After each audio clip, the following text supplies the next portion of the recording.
Assalamualaikum warahmatullahi wabarakatuh. Selamat malam. Ya, berjumpa lagi dengan saya ya di mata pelajaran Bahasa Indonesia dan PPKN untuk kesempatan malam hari ini. Sebelum saya mulai, saya ucapkan marhaban ya Ramadan. Selamat menunaikan ibadah puasa bagi yang menjalankan. Semoga amal ibadah kita dalam melaksanakan Ramadan pada kesempatan malam hari ini, atau mohon maaf, bukan malam hari ini ya, pada bulan Ramadan ini kita diberikan suatu kelancaran dan semua amal ibadah kita diterima oleh Allah Subhanahu wa taala. Amin. Selamat malam Mbak Umi Safitri, Mbak Indri dan Mbak Fenti. Mohon maaf saya tadi agak telat maksudnya. Karena tadi ada teman yang baru datang. Ya, ada tamu ya. Jadi mohon maaf agak telat sedikit. Dan ini tamunya udah pergi. Alhamdulillah kita bisa bertemu lagi di bulan puasa ini, di awal bulan puasa ini. Kabarnya gimana Mbak? Puasa hari ini baik? Halo? Bisa dengar suara saya ya? Bentar, ini mouse-nya nggak bisa ini.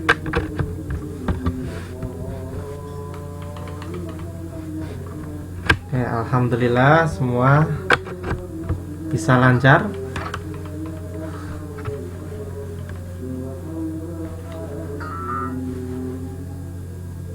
Oke, halo. Gimana? Suaranya masih putus-putus?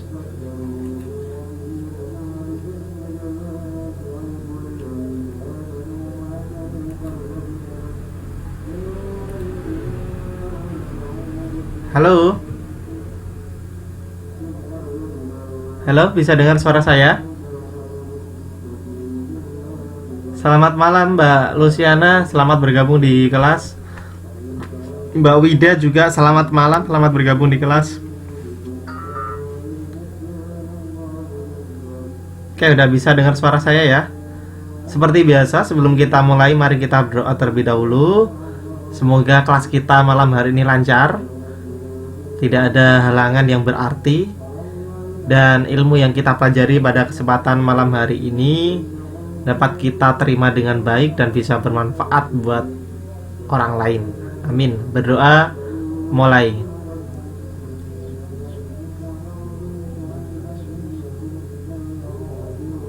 Berdoa selesai. Untuk malam hari ini kita akan belajar tentang puisi ya. Kita akan belajar tentang puisi. Minggu kemarin kita udah belajar tentang paragraf naratif ya, paragraf deduktif, induktif, campuran, dan naratif. Dan kemarin kita sudah melaksanakan latihan dan saya sudah memberikan tugas buat teman-teman semua. Dan kemarin saya juga udah membaca itu hasil dari kiriman teman-teman untuk tugasnya. Hasilnya bagus sekali, walaupun memang ada beberapa yang sedikit kurang padu dengan kalimatnya. Kemarin saya sudah memberikan arahan agar nanti bisa lebih padu lagi dalam menyambung sebuah kalimat. Jadi kalimat kemarin itu kan dia saling berhubungan dan itu harus padu. Tapi untuk yang lainnya setelah saya cek bagus ya, bagus kok. Jalan ceritanya akhirnya berbeda-beda ya, antar satu teman dengan teman yang lain berbeda-beda. Ya memang seperti itu. Dan untuk malam hari ini kita akan belajar tentang puisi. Ada yang suka buat puisi? Iya, ada yang suka buat puisi, teman-teman? Halo? Ada yang suka buat puisi? Karena malam hari ini kita belajarnya tentang puisi. Ya, Mbak Fenti benci puisi. Kenapa Mbak Fenti kok bisa benci puisi? Bagus loh puisi itu. Jadi enak, seneng ya.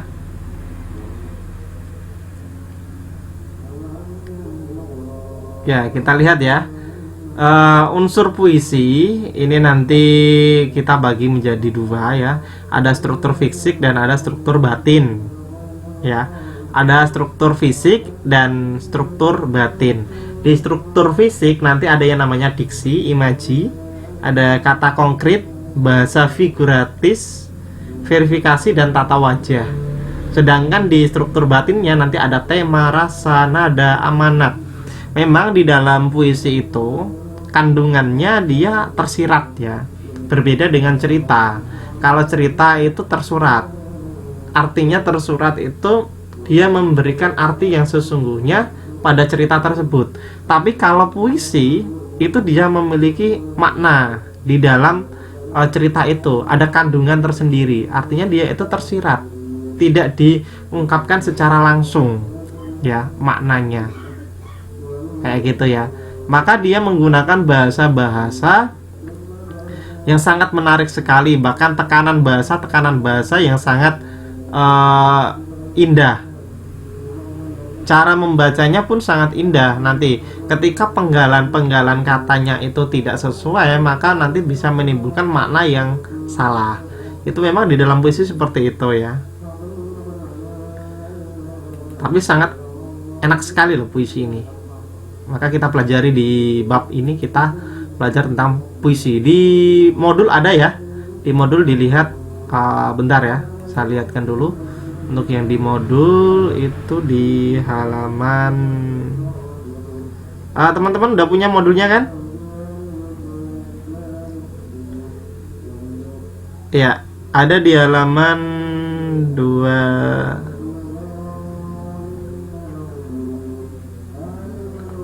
Bentar.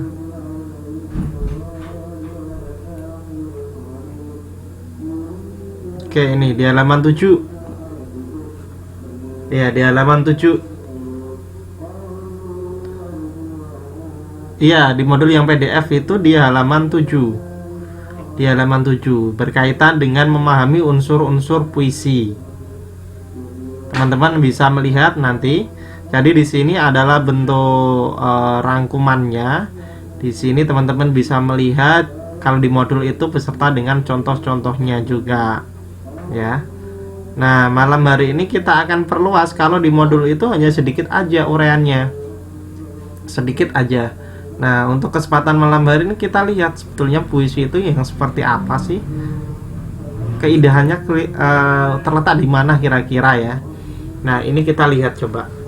Jadi struktur fisik, unsur-unsur bentuk atau struktur fisik puisi dapat diuraikan dalam metode puisi, yakni unsur estetik yang membangun struktur luar dari puisi. Jadi ada unsur estetik atau unsur keindahan ya, yang dia membangun dari unsur luarnya, dari puisi itu sendiri. Jadi dia punya nilai keindahan. Puisi itu punya nilai keindahannya. Maka ketika orang itu membuat puisi, biasanya dia menggunakan bahasa-bahasa pilihan, tidak menggunakan bahasa yang biasa-biasa saja. Bahasanya pilihan ya. Unsur-unsur itu dapat ditelaah satu persatu, tetapi unsur-unsur ini merupakan kesatuan yang utuh. Jadi mereka itu saling berkesinambungan antar satu ya dengan yang lainnya, itu mereka saling berhubungan. Ini adalah unsur fisiknya ya. Kemudian diverifikasi bunyi ya. Dalam bunyi, unsur bunyi dalam puisi ini keberadaannya tidak bisa dilepaskan dari ranah kebahasaan. Jadi puisi itu ada penekanannya bagaimana gitu kan, cara pengucapannya bagaimana, itu sudah diatur kalau di dalam puisi, sehingga ketika orang membaca itu bisa tersentuh hatinya, dan orang itu bisa memahami maksud dari puisi itu apa. Nah, unsur bunyi ini menyangkut beberapa hal, diantaranya ada irama, ada rima, ada ragam bunyi yang meliputi ada euponi, bunyi kakoponi, dan onomatope. Kira-kira apa ya itu? Ya, selamat malam Mbak Dahlia dan Mbak Alma, selamat bergabung di kelas. Jadi di dalam verifikasi atau bunyi ini, itu dia terdapat beberapa hal yang perlu kita ketahui bersama. Di antaranya ada irama, ada rima, ada ragam bunyi, Di antaranya ada euponi, ada kakoponi, dan ada onomatope. Nah, kira-kira raga bunyi yang seperti apa ya yang dikatakan euponi, kakoponi, dan onomatope itu kita akan bahas. Jangan khawatir ya. Oke. Yang penting intinya di dalam puisi itu teman-teman harus suka dulu. Kalau teman-teman suka puisi, nanti bisa menjadi pujangga ya, yang senang mengucapkan sesuatu dengan bahasa-bahasa yang indah, ya, mempuisikan sesuatu ya, menggambarkan sesuatu dengan bahasa puisi. Jadi terasa romantis kalau dengan iya merayu saya dengan puisi. Oke, jos ya. Nanti kita buat lomba siapa yang bisa merayu saya dengan puisi yang paling bagus gitu ya. Nanti nilainya dapat yang paling bagus. Gimana, setuju nggak kira-kira?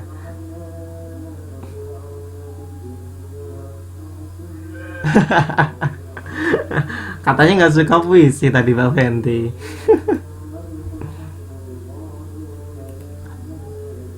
Ya, kita bahas satu persatu.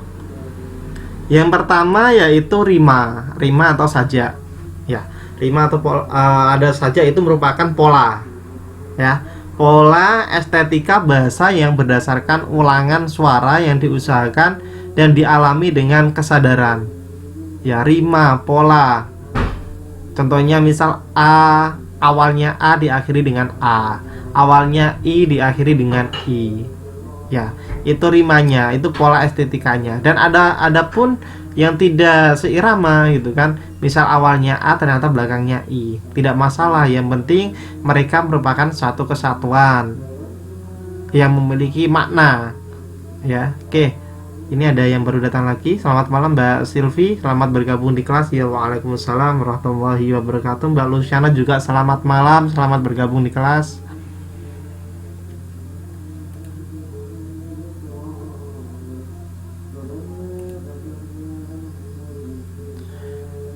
Oke, itu rima ya, rima atau sajak, yaitu pola estetika bahasa yang berdasarkan ulangan suara yang diusahakan dan dialami dengan kesadaran.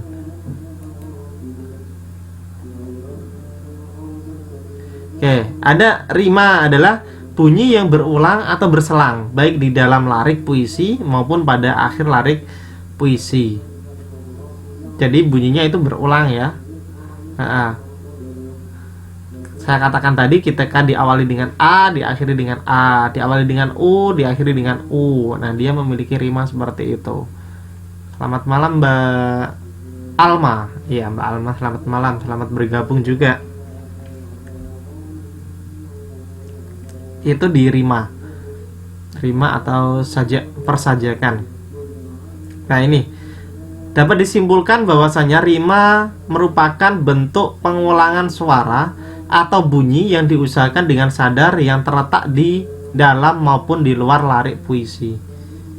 Ini pengertian secara utuh berdasarkan dua pengertian tadi. Ini dua pengertian itu yang pertama menurut Slamet Muljana, itu dalam buku Badrun ya, tahun 89 halaman 71. Sedangkan yang kedua itu menurut Aminuddin, ya bukunya tahun 2011 di halaman 137. Mungkin teman-teman bisa mencari ya. Jadi dari kedua definisi itu maka dapat disimpulkan bahwasanya rima itu merupakan bentuk pengulangan suara atau bunyi yang diusahakan dengan sadar yang terletak di dalam maupun di luar larik puisi. Oke, untuk contoh-contohnya nanti kita lihat di belakang. Nah, ini bisa dilihat ya. Ada sebuah puisi, ini contohnya, ada sebuah puisi. Judulnya adalah Salju, karya Wingkarjo. Kemanakah pergi mencari matahari? Ketika salju turun, pohon kehilangan daun.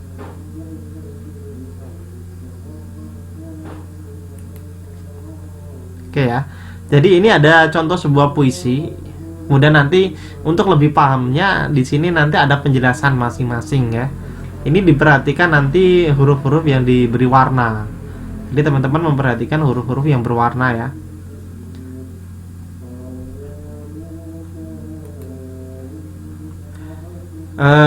Salju ya.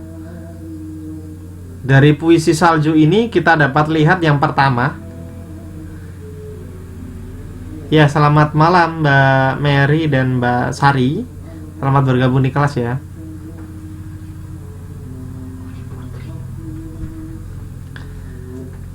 Nah, ini bisa dilihat ini. Dari puisi di atas terdapat pengulangan puisi E pada ke manakah pergi.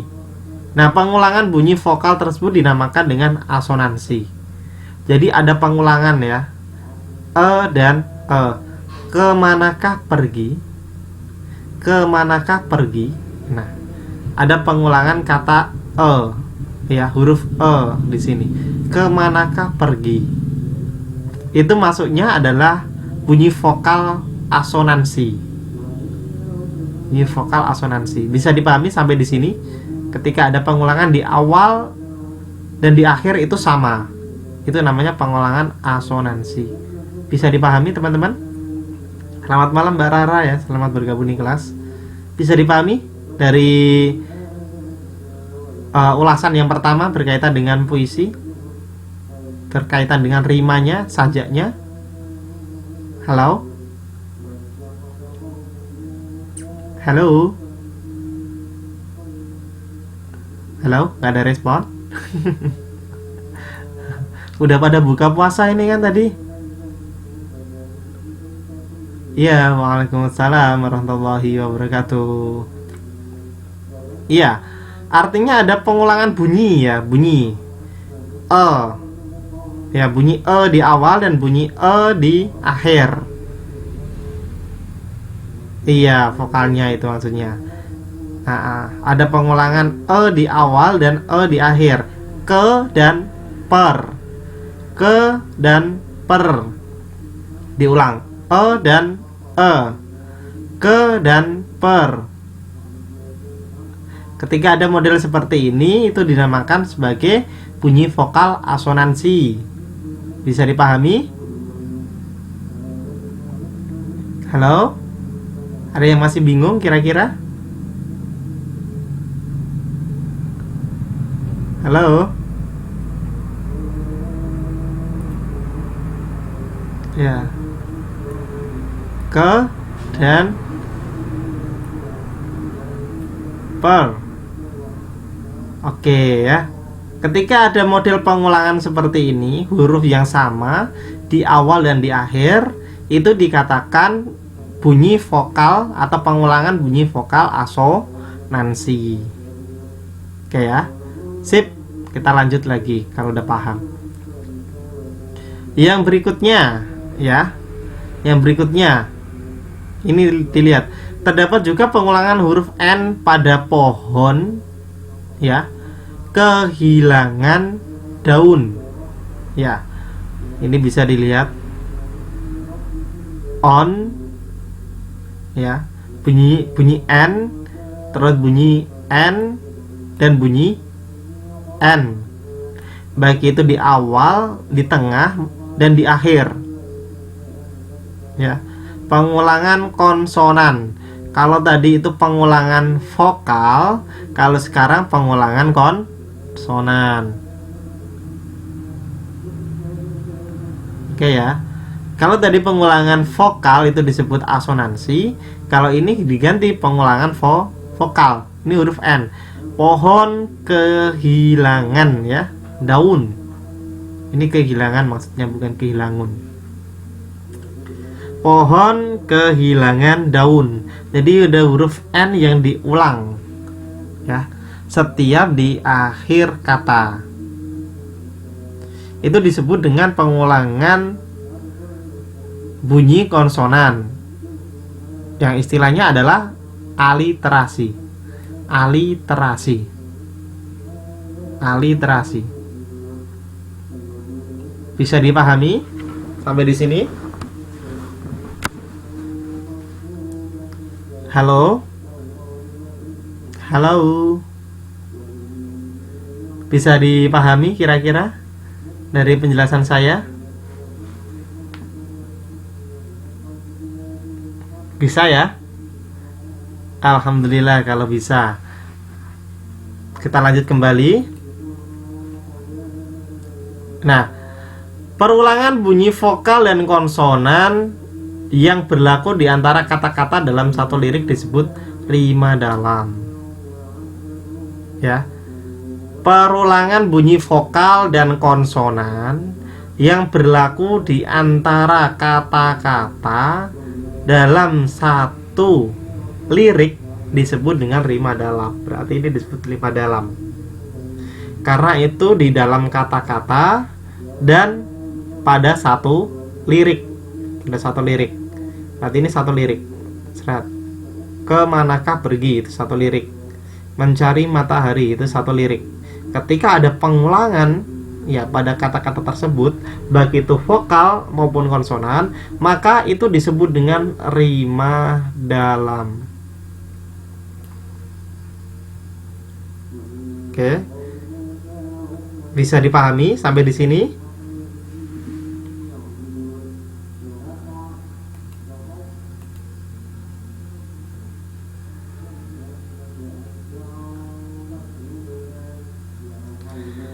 Rima akhir pada rima yang terdapat pada akhir lari puisi dalam satu bait. Dalam puisi di atas terlihat dari vokal I pada pergi dan matahari dan konsonan N pada turun dan daun. Itu adalah rima akhir. Bisa dilihat.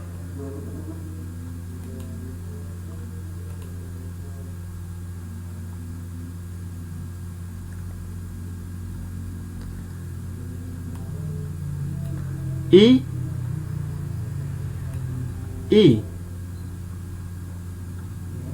ya, I dan I itu bisa dilihat. Mencari matahari, ini dilihat. Nah, vokal I ya pada pergi dan matahari, dan konsonan turun dan daun. Teman-teman bisa dilihat lagi, bisa diamati coba.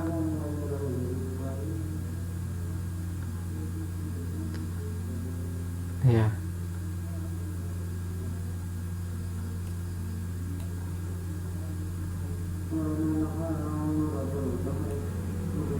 Jadi antara bait satu dengan bait yang kedua dia diakhiri dengan vokal yang sama ataupun konsonan yang sama.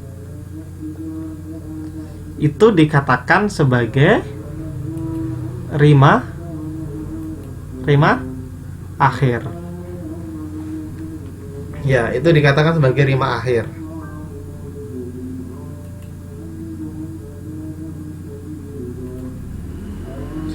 Sampai di situ mungkin ada yang ditanyakan dulu. Siapa tahu ada yang masih belum paham sampai di situ. Silakan ditanyakan.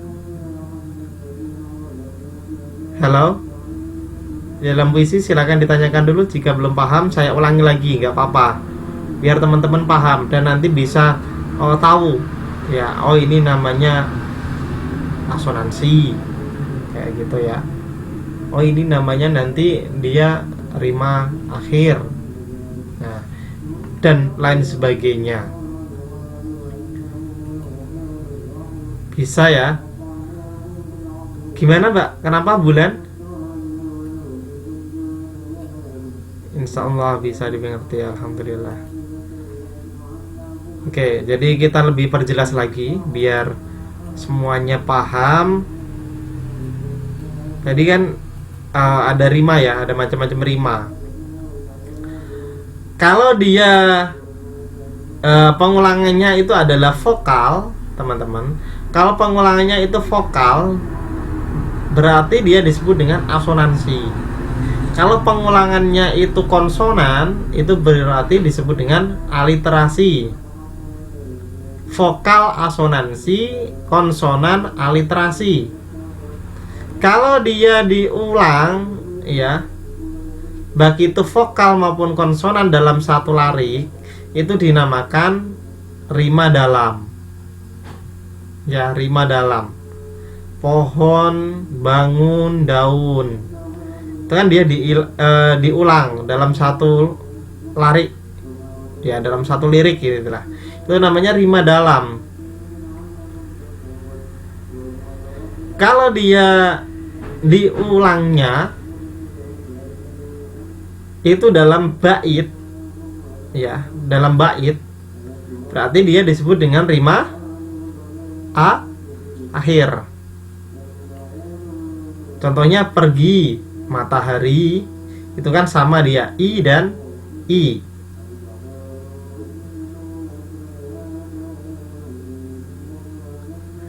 Kemudian turun daun, kan sama-sama konsonan n. Turun daun sama-sama n, berarti dia rimanya adalah rima akhir.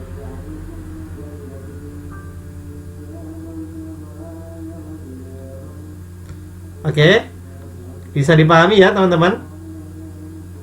Sip. Saya senang kalau teman-teman udah bisa memahami. Nanti ada contohnya, nanti tinggal latihan soalnya. Teman-teman bisa nggak nanti ya? Kita lihat. Nah, ada ragam bunyi di dalam puisi. Kita lihat ragam bunyinya. Seperti yang diperkenalkan di awal. Tadi ragam bunyinya ada yang namanya euponi. Euponi itu yang seperti apa? Yaitu ragam bunyi yang mampu menuansakan suasana keringanan, vitalitas dan gerak. Itu yang euponi. Kalau yang kakofoni itu bunyi yang nuansa suasana ketertekanan batin, kebekuan, kesedihan dan kesepian. Ketika ada puisi yang nuansanya seperti ini, termasuk dia maksudnya adalah kakofoni. Kemudian yang onomatope itu sebagai bunyi dalam puisi yang umumnya hanya memberikan sugesti suara yang sebenarnya. Dia adalah suara yang sebenarnya. Ada euponi, kakofoni dan onomatope. Itu ragam bunyi puisi. Kalau suaranya itu riang, ya, riang, gembira, senang, pokoknya penuh semangat, ya, gerak-geriknya lincah, itu dia maksudnya euponi. Kalau dia sedih kayak gitu ya, kemudian merana, kesepian, itu maksudnya adalah kakofoni. Tapi kalau dia menunjukkan sesuatu yang sebenarnya yang terjadi, itu dia namanya onomatope.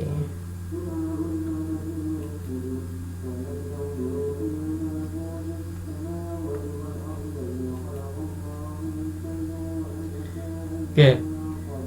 Irama diartikan sebagai perpaduan bunyi yang menimbulkan unsur musikalitas, baik berupa alunan keras, lunak, tinggi rendah, panjang pendek, kuat lemah, yang keseluruhannya mampu menumbuhkan kemerduan kesan suasana serta nuansa makna tertentu.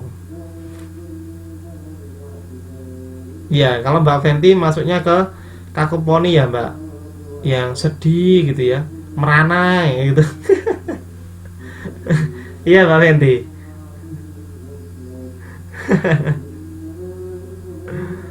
Oke. Jadi kita udah tahu ya, berarti ternyata ragam bunyinya banyak sekali dan teman-teman akhirnya udah tahu ya. Yang riang itu kayak apa, disebut apa, yang sedih itu kayak apa tadi udah disebut ya. Dan yang asli itu yang apa tadi udah ada.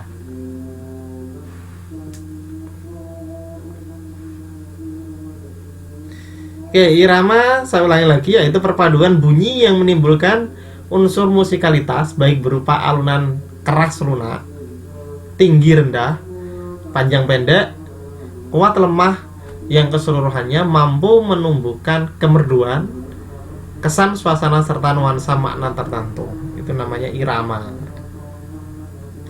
Oke, waalaikumsalam warahmatullahi wabarakatuh. Selamat malam juga Mbak Aini. Selamat bergabung di kelas ya. Ya. Irama juga dikatakan sebagai pengulangan pola waktu dan pola tekanan yang terjadi secara teratur. Ini adalah definisi-definisi. Ya, ini yang pertama menurut Aminuddin, yang kedua menurut Pak Sumarjo dan Saini. Ya, mereka mengartikan irama sesuai dengan pengertian mereka masing-masing.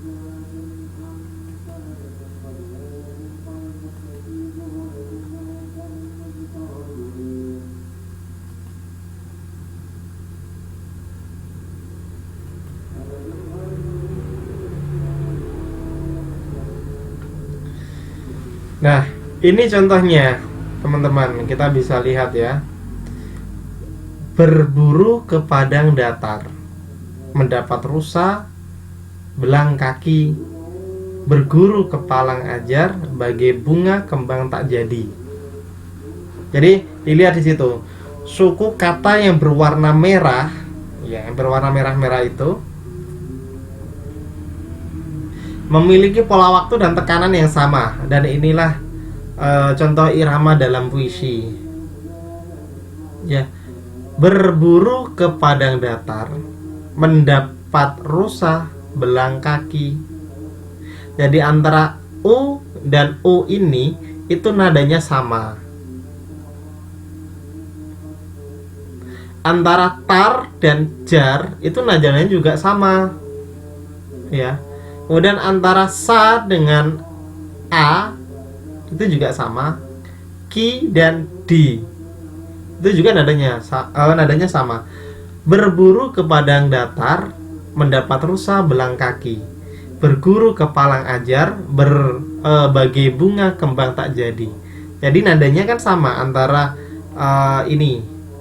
Ya, bait yang ini itu sama dengan ini. Kemudian yang ini itu dia sama dengan yang terakhir. Oke, nanti ada waktunya ya. Nanti ada waktunya untuk membaca. Tenang saja.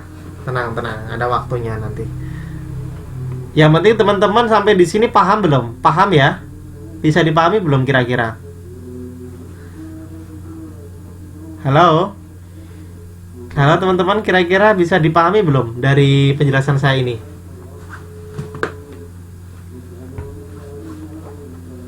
Paham ya? Oke. Jadi dilihat itu dia memiliki tekanan dan pola waktu yang sama dia. Dia memiliki tekanan dan pola waktu yang sama. Jadi unik lah. Yang namanya puisi itu enak, berirama, bernada. Ya, jadi tidak hanya lagu aja yang bernada, tapi puisi juga harus memiliki sebuah nada.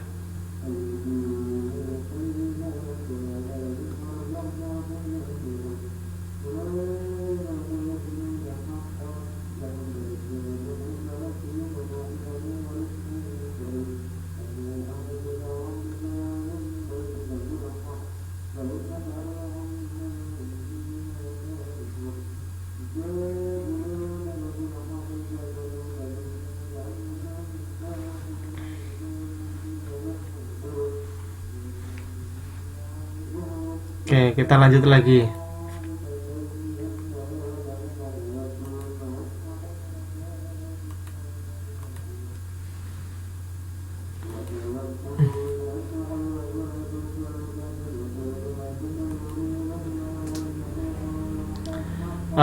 Peranan bunyi yang berupa irama dan rima diantaranya ya memiliki peran apa? Yang pertama yaitu menciptakan nilai keindahan melalui unsur musikalitas.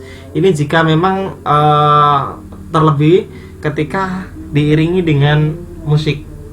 Jadi dia itu memiliki irama dan rima yang sesuai dengan suara musik. Mungkin teman-teman udah pernah melihat ini ya, puisi musikal. Jadi puisi yang diiringi dengan musik. Sudah pernah lihat teman-teman?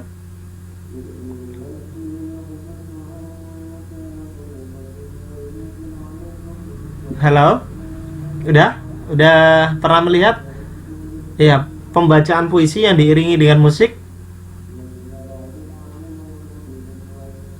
Udah belum? Pembacaan puisi tapi ada musiknya, puisi tapi diiringi dengan musik, entah itu dengan musik gitar, entah itu dengan piano ataupun musik-musik yang lainnya, tapi dia membaca puisi. Iya, ada ya pakai gitar. Kemudian selain itu juga menuansakan makna tertentu sebagai perwujudan rasa dan sikap penyairnya. Kalau biasanya yang ini, kalau yang misal dia berkaitan dengan temanya itu tentang kesedihan, ya tentang kesedihan, maka dia musiknya nanti juga mellow. Ya musiknya nanti mellow, nadanya pun mellow yang dikeluarkan. Kemudian ada puisi yang rasa kesal, kan ada juga. Itu nanti musiknya pun nadanya beda. Nah, dan yang berikutnya yaitu menciptakan suasana tertentu sebagai perwujudan suasana batin dan sikap penyairnya. Jadi di dalam puisi itu dia memiliki irama dan rima yang memiliki peran diantaranya tadi menciptakan nilai keindahan melalui unsur musikalitas, menuansakan makna tertentu sebagai perwujudan rasa dan sikap penyairnya, dan menciptakan suasana tertentu sebagai perwujudan suasana batin dan sikap penyairnya. Ini adalah peranan dari adanya irama dan rima tadi. Oke, Mbak Ita, selamat bergabung di kelas ya.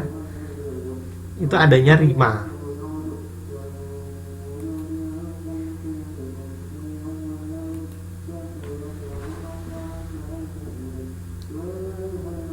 Yang berikutnya kita pelajari tentang lari.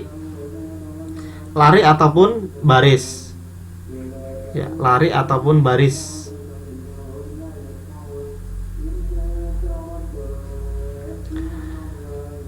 Lari ataupun baris itu merupakan satuan yang pada umumnya lebih besar dari kata dan telah mendukung satuan makna tertentu.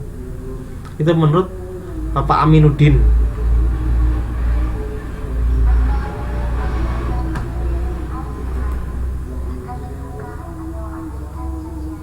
Ya, ada larik, kemudian ada enjambement. Itu adalah pemenggalan larik suatu puisi yang dilanjutkan pada larik berikutnya.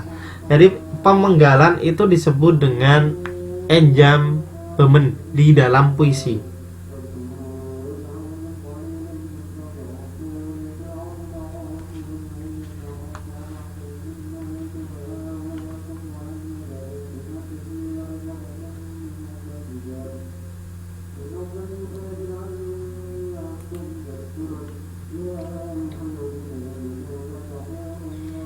Kemudian keterkaitan antara lari dan satu dengan yang lainnya sangat erat karena dapat mendukung makna.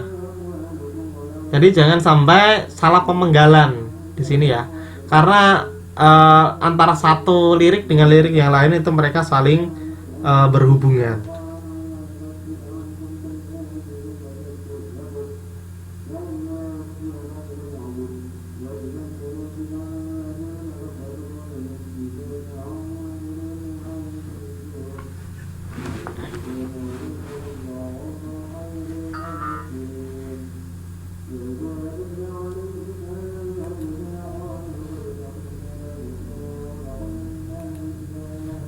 Tadi lari, sekarang bait.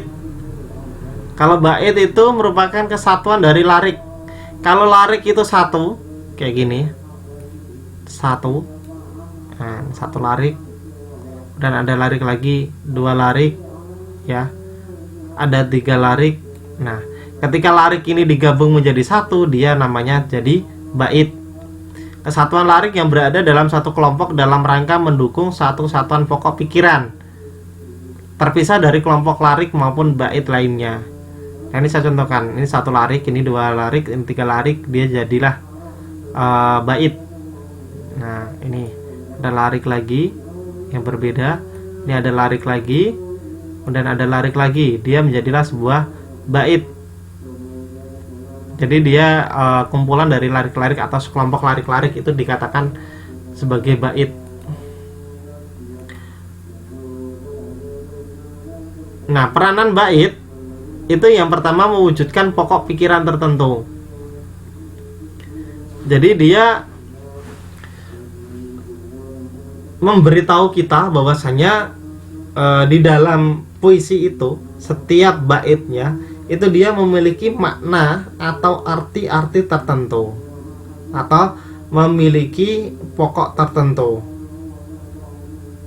Oleh karena itu di dalam satu bait tersebut setiap lariknya harus saling keterkaitan satu sama lain.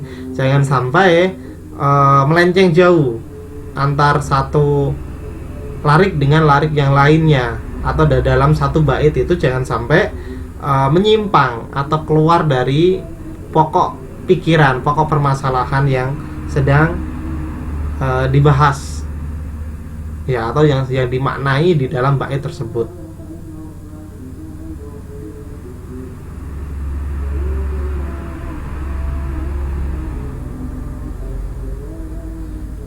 Bisa dipahami kira-kira untuk peranan yang pertama berkaitan dengan bait mewujudkan pokok pikiran tertentu. Jadi saya katakan lagi, saya ulangi ya, bahwasanya di dalam setiap bait itu dia memiliki pokok pikiran masing-masing, menceritakan sesuatu, memberikan makna sesuatu. Oleh karena itu di setiap larik mereka itu harus saling berhubungan, saling berkaitan. Jangan sampai lirik itu di dalam satu bait itu liriknya menyimpang sehingga membuat rancu pemaknaan atau rancu dalam proses memberikan arti terhadap puisi tersebut. Kemudian menciptakan tipografi.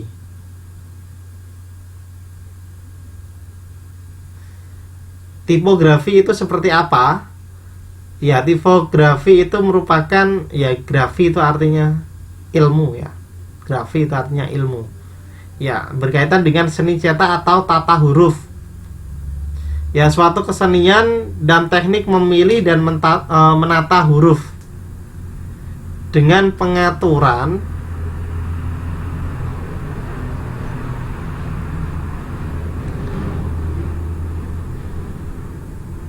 dengan pengaturan dan penyebarannya pada ruang yang tersedia. Untuk apa? Untuk menciptakan kesan tertentu guna kenyamanan membaca semaksimal mungkin. Itu adalah tipografi. Ya, saya katakan tadi rima ya, rimanya. Kalau dia awalnya A, akhirnya A gitu kan, awalnya I, akhirnya I, atau di depan, tengah, belakang dia seirama. Jadi dia memberikan kesan tertentu sehingga orang yang membaca itu lebih nyaman, lebih enak gitu kan. Jadi maka memang di dalam puisi ini, di dalam bait ini dia memiliki peran tipografi, karena di dalam bait tadi kan ada beberapa larik gitu kan, dicontohkan tadi itu kan. Yang pertama I misal, yang kedua A, yang ketiga I, ya kan, yang keempat A. Nah kayak gitu, dia seirama. Halo, bisa dengar suara saya?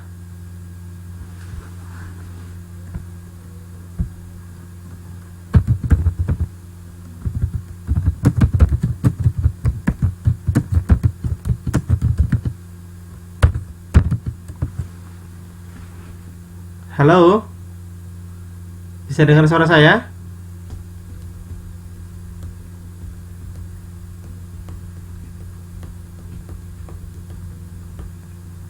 Halo,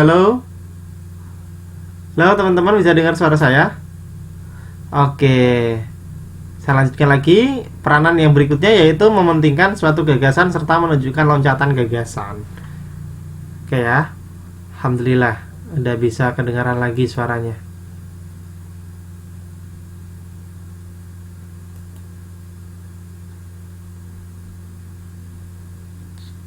Oke, ini bisa dilihat tipografi. Merupakan cara penulisan suatu puisi sehingga menampilkan bentuk-bentuk tertentu yang dapat diamati secara visual. Seperti yang saya katakan tadi kurang lebih ya. Ini udah saya jelaskan tadi. Nah, peranan tipografi di sini yang pertama menampilkan aspek artistik visual, secara pandangan. Kemudian menciptakan nuansa makna dan suasana tertentu, makna arti ya, memberikan arti tertentu. Ya, suasana batinnya menimbulkan suasana batin tertentu. Kemudian menunjukkan adanya loncatan gagasan dan memperjelas adanya satuan-satuan makna tertentu. Itu adalah tipografi. Adanya tipografi, penyusunan kata-kata yang indah. Penyusunan kata-kata yang indah sehingga dia dapat menampilkan berbagai macam ini peranan. Ada 4 peranan.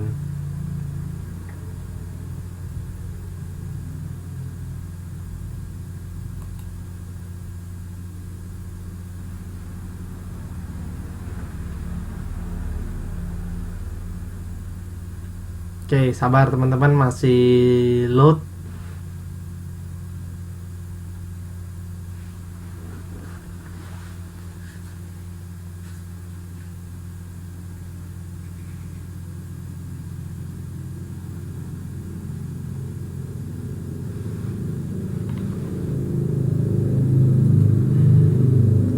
Jaringan internetnya kayaknya agak ini ya, agak low.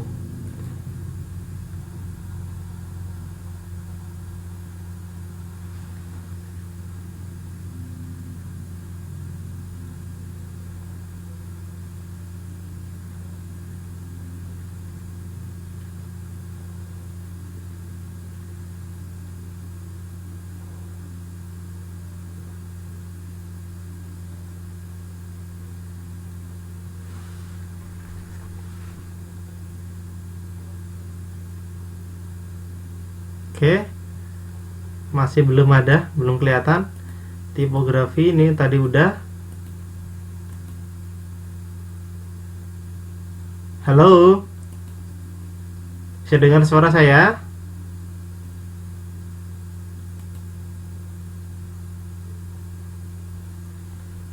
Oke, kita masuk ke latihan ya. Ini teman-teman, halo, halo, bisa dengar suara saya? Nah, apa ini ya?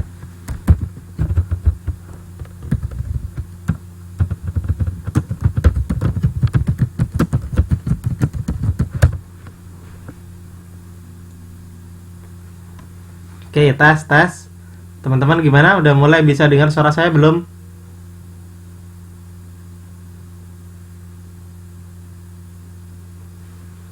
Bisa ya, alhamdulillah. Ini teman-teman, sekarang latihan ya. Sekarang latihan coba. Ini latihannya. Nanti teman-teman ini lihat. Nah, disuruh untuk menentukan rima dalam puisi di atas. Karena tentukan rima akhir pada puisi di atas. Kemudian dicari ragam bunyi euponi atau kakoponi yang lebih dominan dalam puisi di atas. Jelaskan dan buktikan. Kira-kira itu masuknya euponi atau kakoponi. Kemudian dijelaskan buktinya mana gitu kan. Bisa dipahami dari soal-soal ini? Coba dibuat latihan.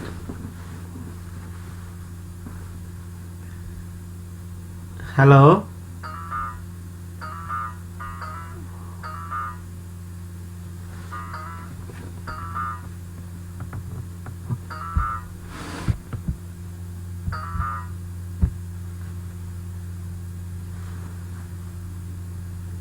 Halo.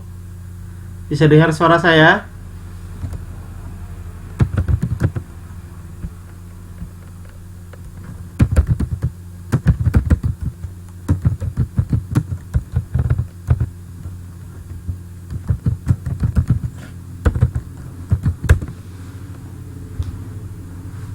Halo, tes. Bisa dengar suara saya sekarang?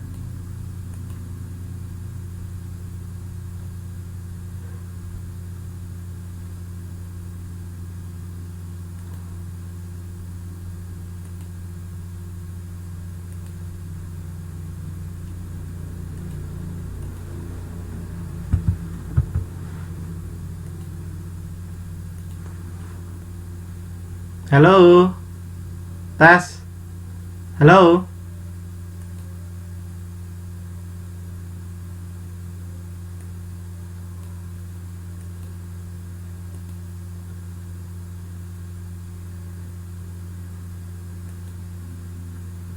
Halo, bisa dengar suara saya?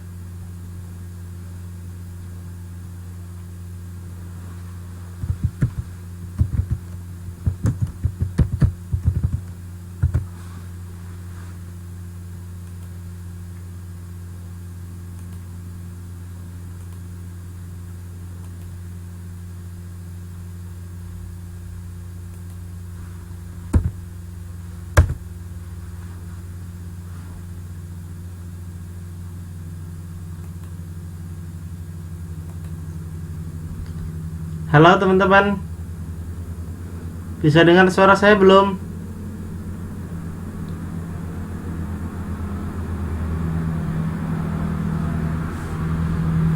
Putus-putus ya? Kenapa ini kira-kira ya?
Halo.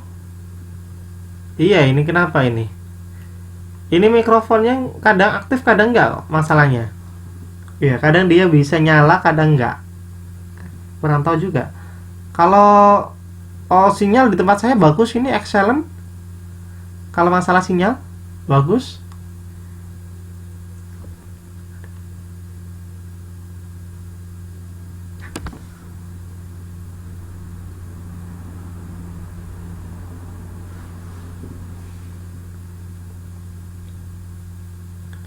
Oke, silakan teman-teman mengerjakan ini ya. Dikerjakan dulu coba.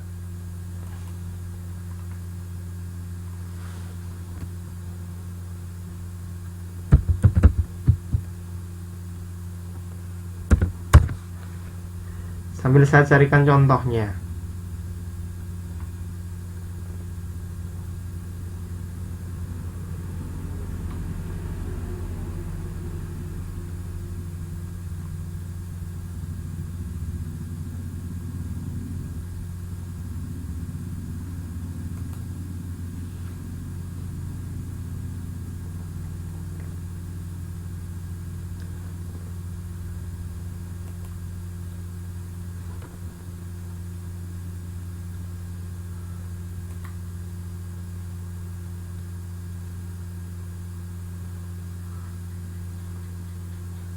Gak mudingnya di mana, Mbak?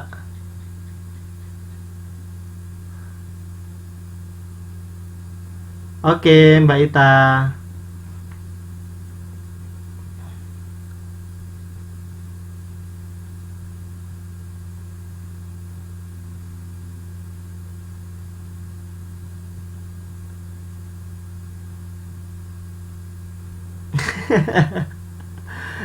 Ayo coba dikerjakan ini. Tadi kan udah saya jelaskan ya dari awal sampai akhir.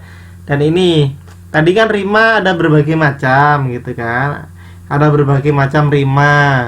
Nah, ini tinggal ditunjukkan aja. Ini rimanya namanya rima apa gitu kan.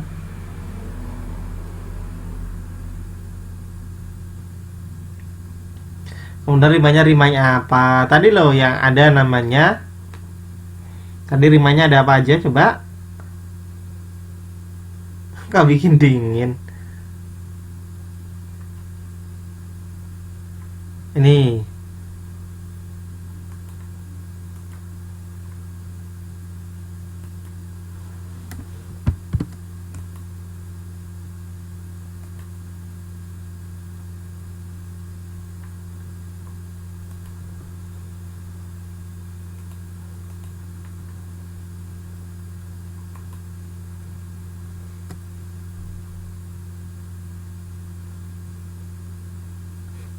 Kok jadinya Rima Melati?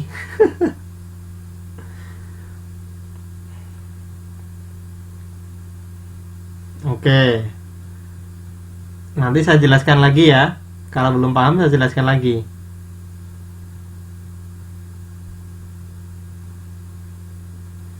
Ya, ada rima dalam, ada rima akhir. Kemudian tadi selain rima dalam, rima akhir.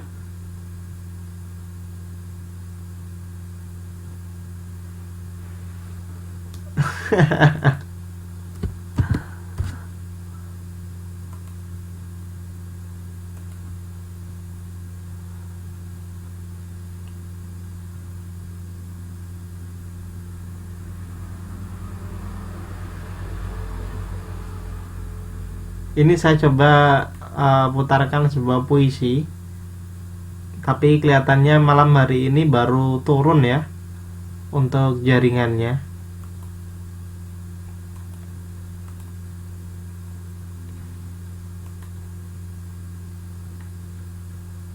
Oke, nggak bisa teman-teman. Ya udah deh.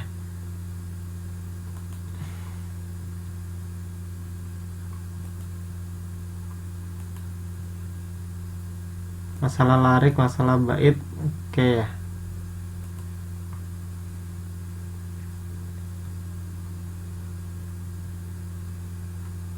Enggak dingin kepingin. Oke ya. Tadi loh yang masih ada yang masih belum paham ya. Nah, ini Mbak, kita lihat lagi. Tadi kan ada pertanyaan di situ berkaitan dengan rima. Nah, rimanya namanya rima apa? Ada asonansi, ada aliterasi, ada dalam dan ada dalam dan ada akhir. Oke, Mbak Tari. Oke. Selamat malam ya.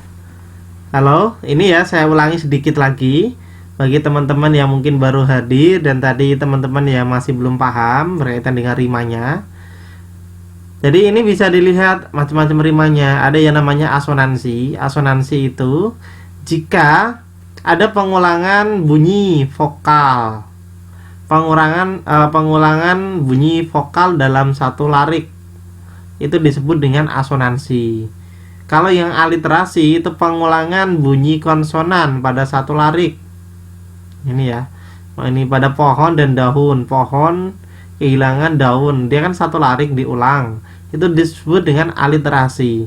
Kalau yang vokal dan per itu ya, ke dan per itu kan pengulangan dia dalam satu larik, itu disebut namanya asonansi ya.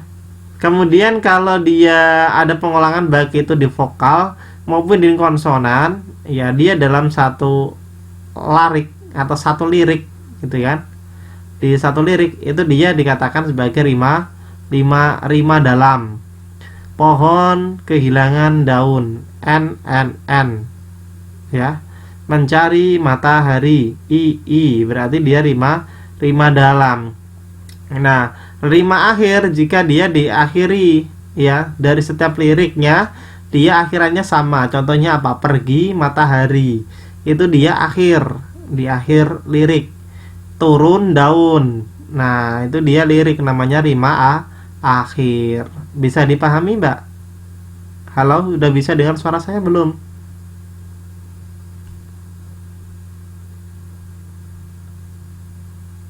Halo. Halo. Bisa dengar suara saya? Halo.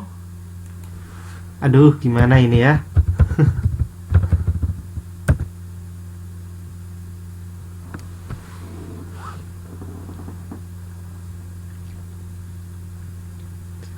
Halo.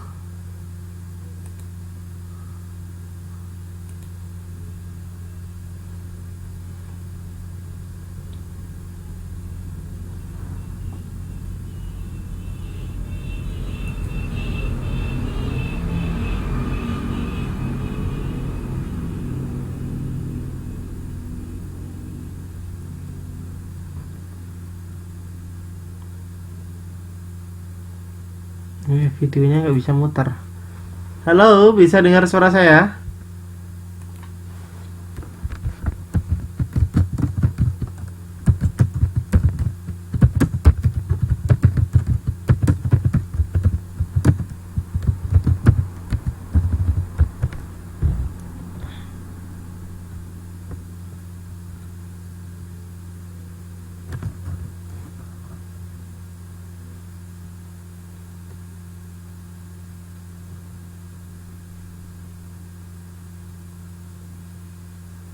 Halo, sudah kedengaran suara saya?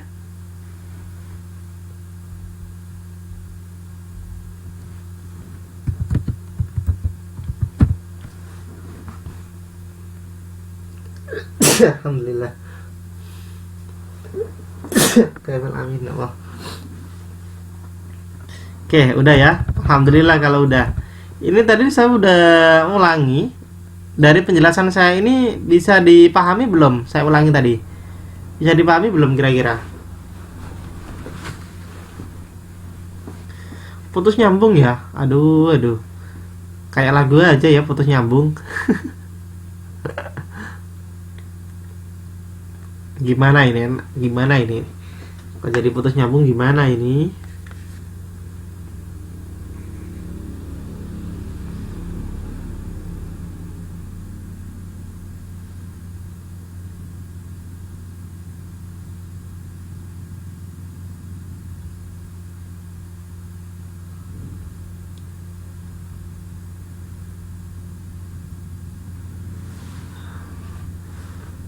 Oke ya.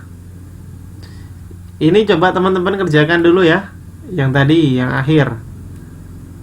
Oke, latihannya coba dikerjakan.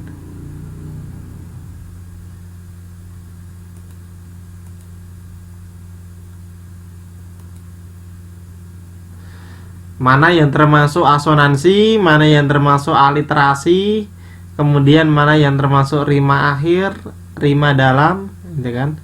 Di sini disuruh untuk menentukan rima dalam, mana yang termasuk rima dalam dan mana yang termasuk rima akhir dan mana kira-kira yang ini termasuk puisi ini tuh termasuk euponi atau kakoponi yang lebih dominan dalam puisi di atas. Bisa menjelaskan dan buktinya apa kira-kira ya. Silakan dikerjakan itu teman-teman. Halo.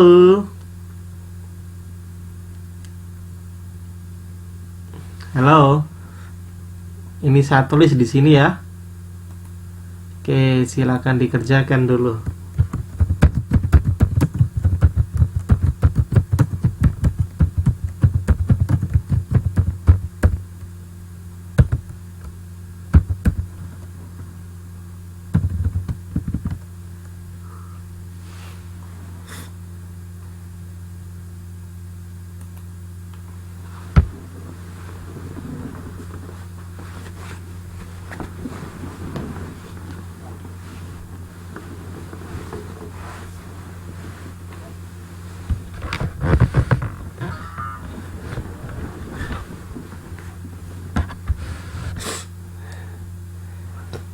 Alhamdulillah.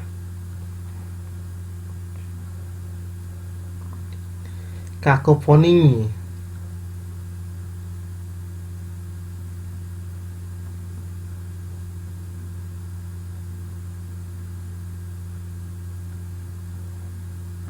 Oke, menunjukkan suasana yang ceria. Kira-kira mana yang menunjukkan suasana yang ceria?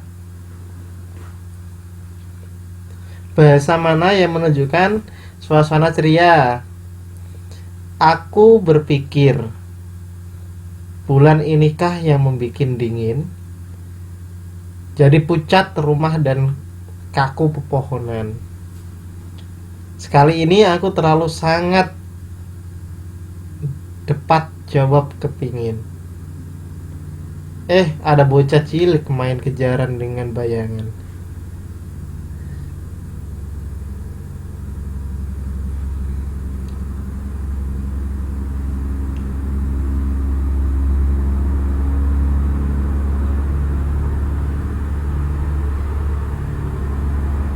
Ya, dapat itu ya.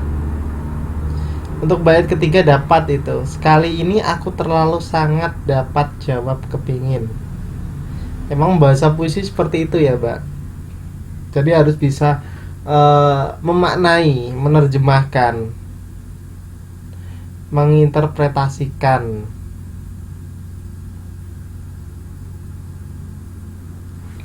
Yang rima dalam, yang mana rima dalam? Yang termasuk rima dalam? Yang masuk rima dalam yang apa?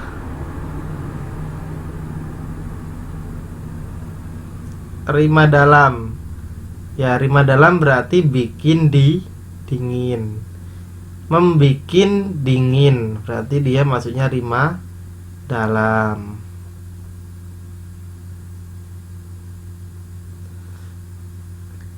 Kemudian ini kejaran dengan bayangan, itu juga rima dalam.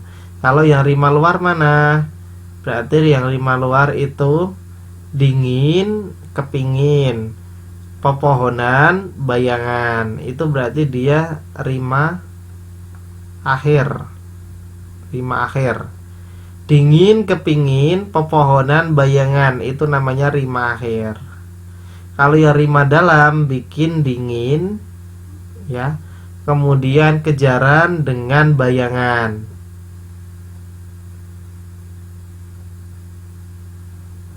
Oke, kalau yang diulang itu vokal disebut dengan asonansi. Kalau yang diulang itu konsonan disebut aliterasi. Oke ya. Kalau yang diulang itu baik vokal maupun konsonan dalam satu larik, ya, dalam satu larik itu disebut dengan rima dalam. Tapi kalau dia yang diulang adalah di akhir larik, di akhir-akhir larik, maka dia dikatakan sebagai rima akhir. Gitu aja, yang lebih simpel. Bisa dipahami, teman-teman? Halo? Halo, halo, bisa dipahami belum? Bisa ya? Oke. Kalau bisa ini coba. Ada puisi.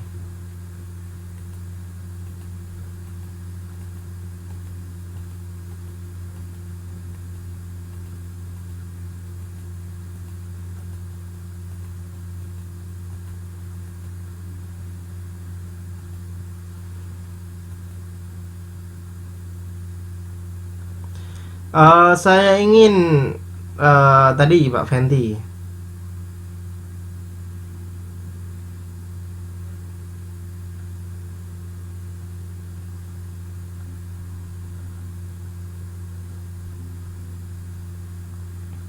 Ini saya coba aktifkan mikrofonnya Mbak Fenty ya, Mbak Fenty. Halo Mbak Fenty, bisa dengar suara saya? Halo Mbak Fenty, bisa dengar suara saya? Halo. Sudah, Pak. Oke, Mbak Fenty dibaca ini ya puisinya. Bisa, Pak. Oke, silakan. Yang lain siap-siap ya. Bisa, Pak. Hah?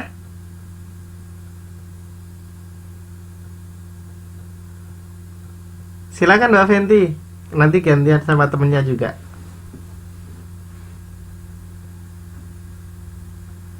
Judulnya adalah doa.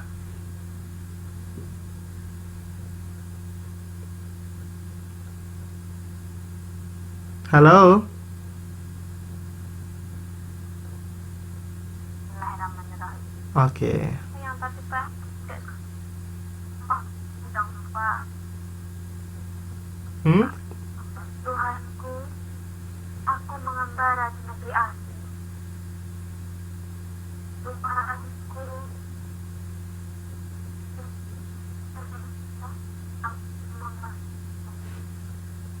aku bisa.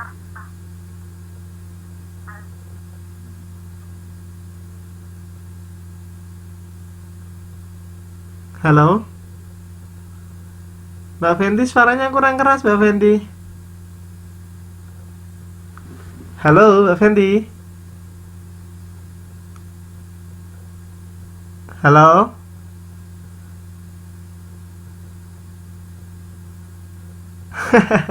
Mbak Fenty, suaranya hilang. Halo? Sudah, Pak. Nah, ini jelas, Mbak. Diulangi lagi ya. Suaranya nggak jelas, teman-teman aja nggak jelas suaranya. Halo? Ya, ini udah jelas ini suaranya. Ya, halo. Tak ulangi ya. Oke, diulangi. Teman-teman menyimak ya. Oke, silakan Mbak Fenty. Halo, Pak. Iya, Mbak Fenty silakan diulangi lagi. Mau diulangi lagi ya? Oke.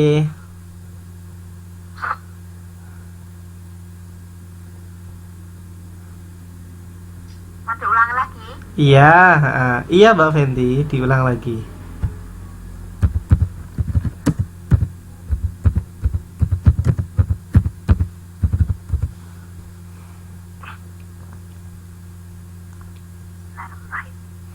Doa kepada pemeluk teguh, Tuhanku. Dalam termangu, aku masih menyebut namamu. Biar susah sungguh mengingat kau penuh seluruh. Cahayamu panas suci, tinggal kertip lilin di kelam sunyi. Tuhanku, aku hilang bentuk, remuk. Tuhanku, aku mengembara di negeri asing. Tuhanku, di pintumu aku mengetuk. Aku tidak bisa berpaling. Terima kasih. Oke, bagus sekali ya Mbak. Terima kasih Mbak Fenty. Wah, memang ini ya, berarti ketahuan suka suka sama puisi nih Mbak Fenty ya. Oke, ganti temennya ya. Iya, ini siapa ini tadi? Mbak Mary. Sekarang ini ganti Mbak Mary, coba. Iya, Pak.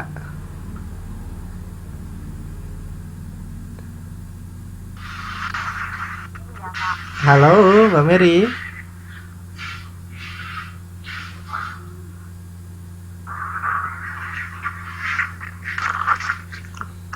Halo, Pak. Halo, Mbak Mary. Selamat malam. Halo. Iya, Malam, Pak. selamat malam juga. Silakan Mbak, puisinya dibaca ya. Dimulai ya, Pak. Oke.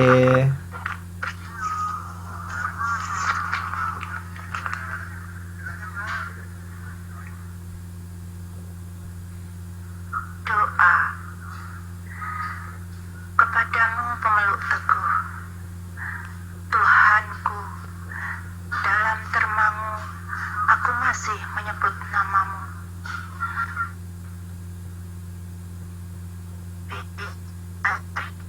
Susah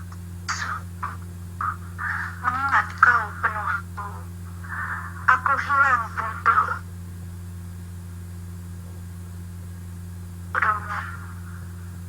Tuhanku, aku mengembara di negeri asing. Tuhanku,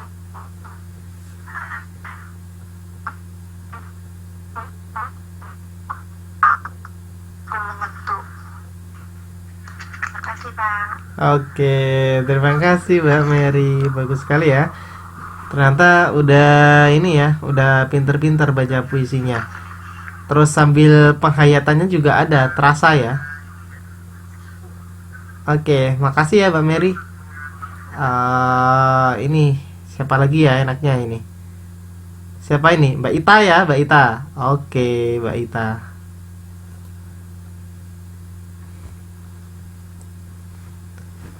Mbak Ita coba. Halo Mbak Ita, selamat malam. Halo. Iya. Silakan Mbak Ita, bisa dimulai puisinya. Malam, Pak. Iya, malam. Halo Mbak Ita, bisa dimulai puisinya ya.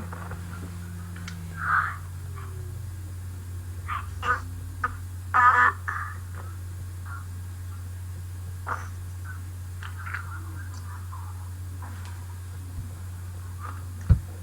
Doa kepada pemeluk teguh, Tuhanku.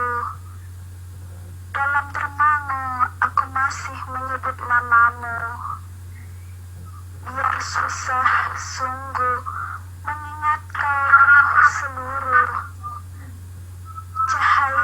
cahayamu panas suci tinggal lilin di gelap sunyi. Tuhanku, aku hilang bentuk remuk. Tuhanku, aku mengembara di negeri asing. Tuhanku, di pintumu aku mengetuk. Aku tidak bisa berpaling. Terima kasih. Oke, terima kasih juga Mbak. Oke, bagus ya. Ini Mbak Silvi coba. Mbak Ita, terima kasih ya. Saya matikan untuk mikrofonnya.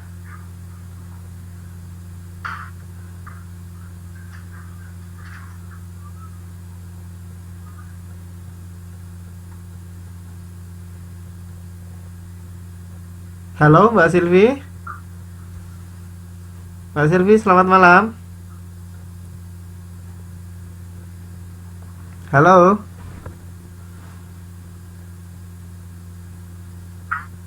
Halo. Iya, Mbak Silvi. Bisa dengar suara saya ya? Halo. Mbak Silvi, bisa dimulai?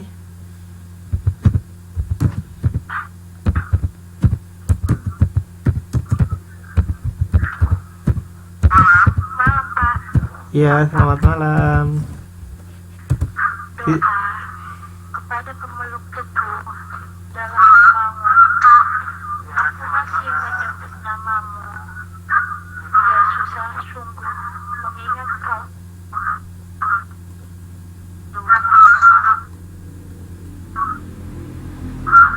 Cahaya panas suci tinggal kertas di kelam sunyi.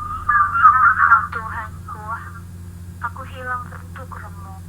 Tuhanku, aku mengembara di negeri asing. Tuhanku, untukmu aku mengetuk. Aku tidak bisa berpaling. Terima kasih, Pak. Oke, terima kasih ya, Mbak. Oke ya. Pak, sunyi udah ya. Oke, udah. Halo. Halo.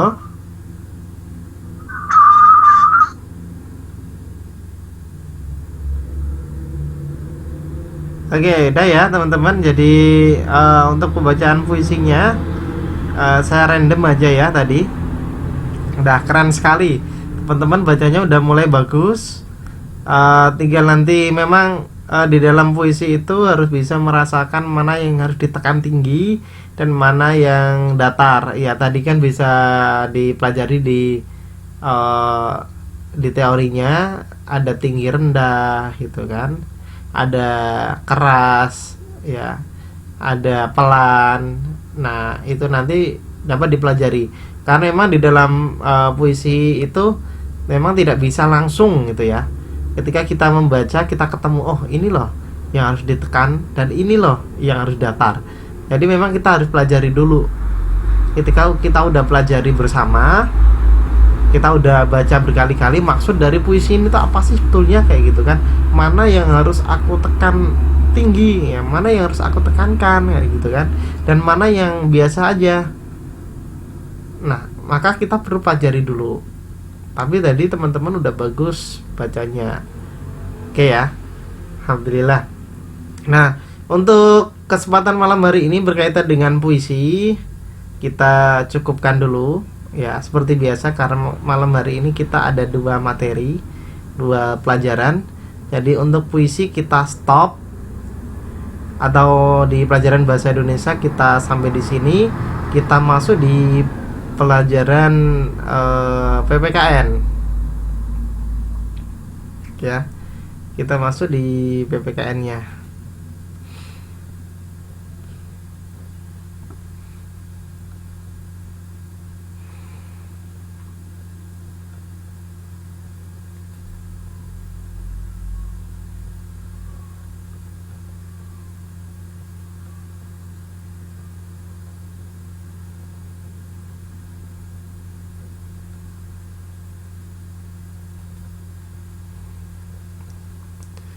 Bentar, baru proses.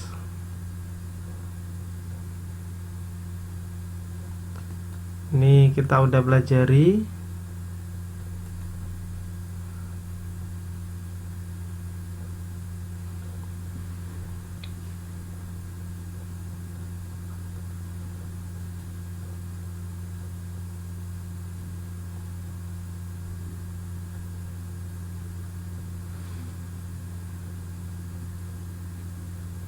Bentar ya, baru proses.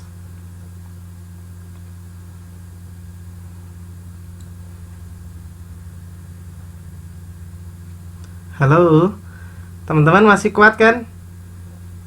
Halo, masih kuat kan teman-teman?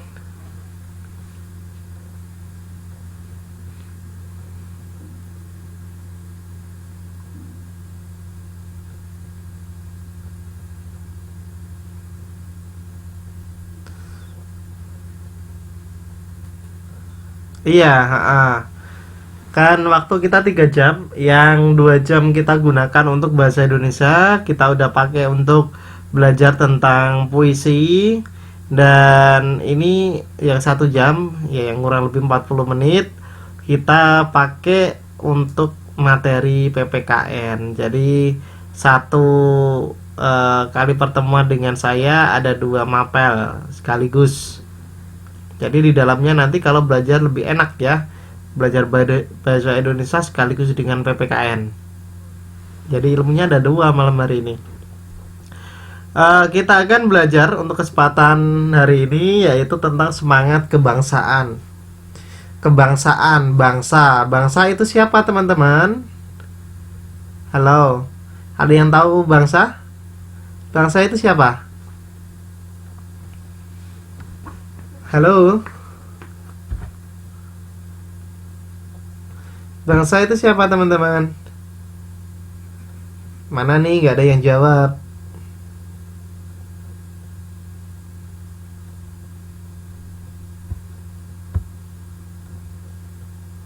Halo. Waduh, udah pada tidur nih kayaknya. Gak ada yang jawab. Halo, bisa dengar suara saya teman-teman?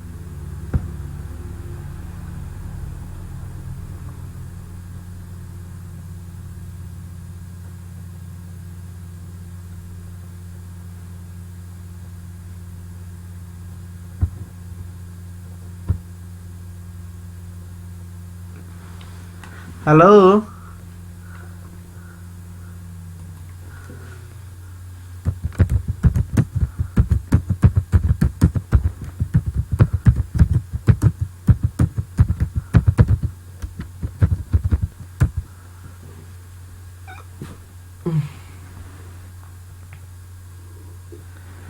Halo, suara saya bisa kedengaran nggak teman-teman? Nggak ada yang jawab tadi. Oh, nggak ada suaranya ya?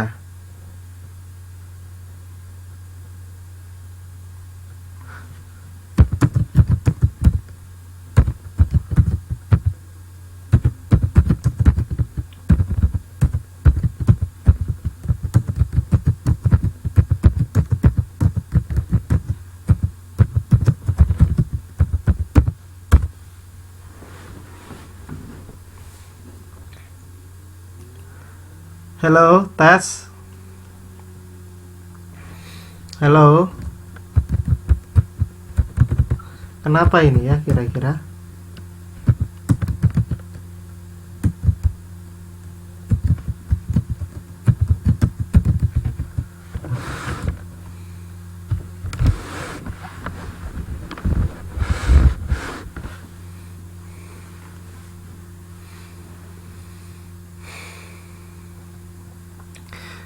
Kita masuk pada materi semangat kebangsaan. Jadi kita adalah bangsa ya. Bangsa itu artinya adalah orang yang tinggal pada suatu negara. Ya, tetap itu dikatakan sebagai bangsa. Jadi kita bangsa Indonesia. Kenapa dikatakan kita itu sebagai bangsa Indonesia? Karena kita menghuni negara kita, yaitu negara Indonesia. Kita menghuninya. Oh gitu, putus-putus ya. Ya udah, gak apa-apa ya. Nanti teman-teman bisa lihat ini lagi, apa namanya, recordingnya. Kalau di recordingnya insya Allah tidak putus-putus. Oke ya. Jadi kita belajar untuk PPKN tentang semangat kebangsaan. Semangat kebangsaan. Sebelum kita masuk pada semangat kebangsaannya itu seperti apa, nah kita harus pahami dulu bangsanya dulu ya. Bangsa itu siapa sih? Kenapa ada bangsa Indonesia, bangsa Barat ya? Bangsa itu merupakan orang yang tinggal pada suatu negara tertentu, termasuk negara kita, negara Indonesia. Ya, artinya tinggal di sana itu secara tetap, ya, dan sudah diakui kewarganegaraannya. Maka kita termasuk bangsa, ya, termasuk bangsa Indonesia karena orang yang menduduki negara tersebut. Walaupun kita tinggal di negara asing, ya, kebangsaan kita tetap kebangsaan Indonesia karena kita belum pindah kewarganegaraan. Kecuali kalau sudah pindah kewarganegaraan, maka kita menjadi bangsa negara tersebut karena kita udah pindah. Tapi selama kita masih belum pindah dari kenegaraan kita, maka kita masih bangsa Indonesia dimanapun kita berada. Nah, untuk menerapkan semangat kebangsaan kepada generasi muda, tentunya generasi muda itu, maka diperlukan prinsip yang namanya patriotisme dan nasionalisme. Ini nanti akan kita bahas satu persatu. Sabar ya, Mbak. Kita akan bahas satu persatu. Yang pertama berarti kita bahasnya nasionalis.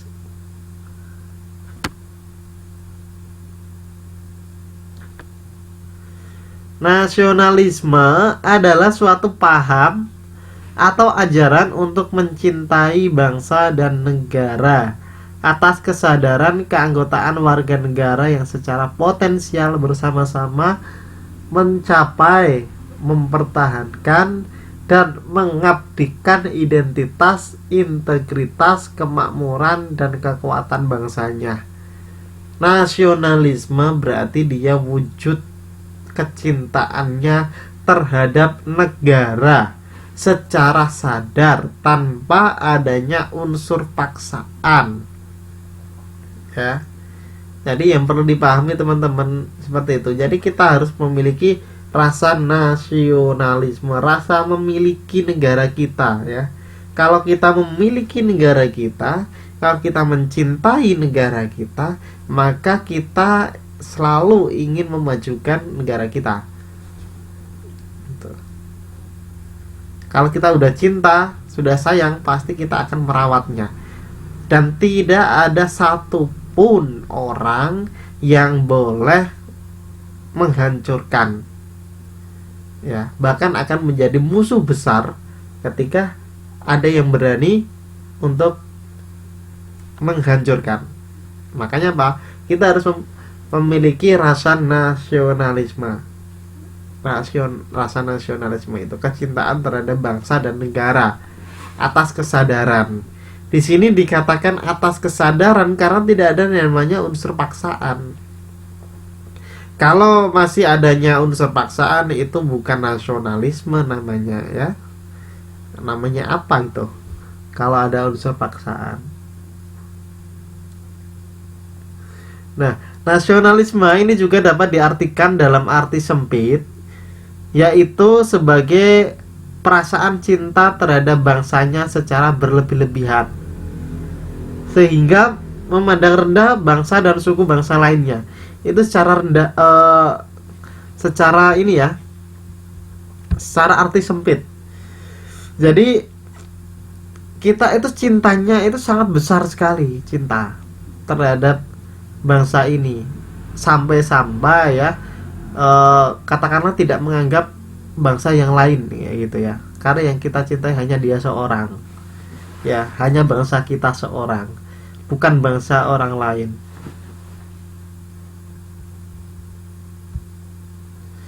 Kayak gitu ya.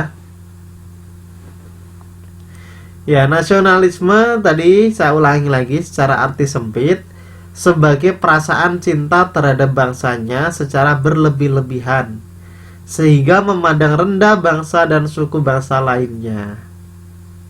Ya, atau bisa disebut dengan jingoisme atau chauvinisme.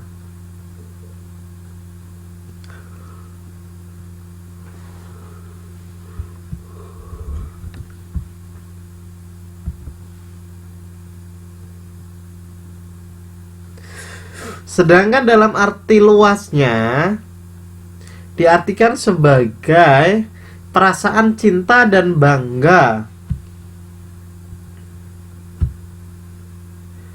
Perasaan cinta dan bangga terhadap tanah air dan bangsanya, tanpa memandang bangsa lain lebih rendah dari bangsa dan negaranya.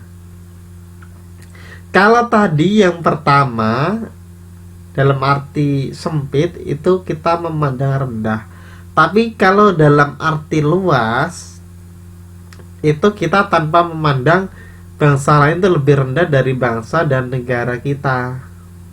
Bedanya di situ ya.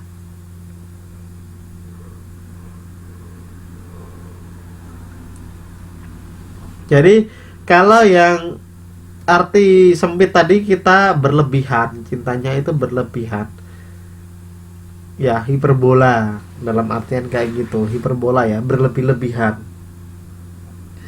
Jadi pandangan kita terhadap negara lain itu buruk.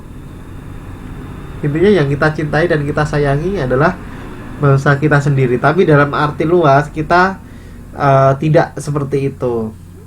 Kita tetap memiliki perasaan cinta terhadap bangsa dan tanah air atau negara, namun kita tidak memandang bangsa lain itu lebih rendah dari kita. Ya, kita tidak memandang lebih rendah.